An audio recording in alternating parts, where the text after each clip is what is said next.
दृष्ट्वा तु पाण्डवानीकं व्यूढ़ं दुर्योधनस्तदा आचार्यमुपसंगम्य राजा वचनं ब्रवीत्।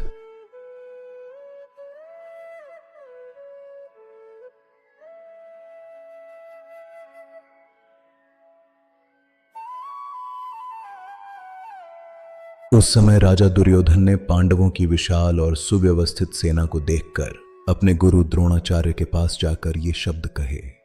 यह श्लोक केवल युद्ध भूमि का वर्णन नहीं करता, यह मनुष्य के भीतर चल रहे मानसिक संघर्ष का भी गहरा चित्रण करता है। दुर्योधन बाहरी रूप से एक शक्तिशाली राजा था, उसके पास विशाल सेना थी, महान योद्धा थे, राज सत्ता थी।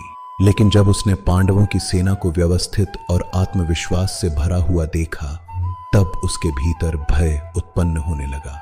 यही मनुष्य का स्वभाव है। जब तक परिस्थिति हमारे नियंत्रण में रहती है, तब तक हमें अपने सामर्थ्य पर पूरा विश्वास होता है।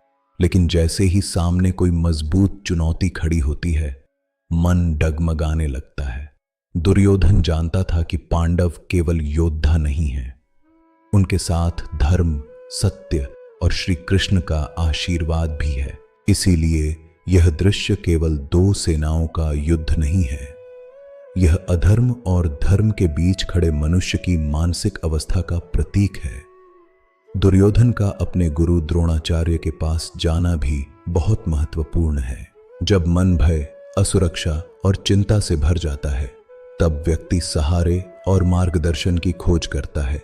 लेकिन गीता हमें यह भी सिखाती है कि केवल बाहरी शक्ति पर्याप्त नहीं होती। सच्ची शक्ति आती है धर्म से, सत्य से, आत्मविश्वास से और सही मार्ग पर चलने से।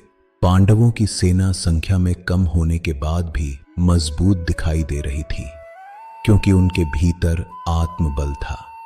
यह श्लोक हमें जीवन का एक गहरा सत्य समझाता है। जिस व्यक्ति के भीतर सत्य और धर्म होता है, उसकी उपस्थिति ही शक्तिशाली बन जाती है।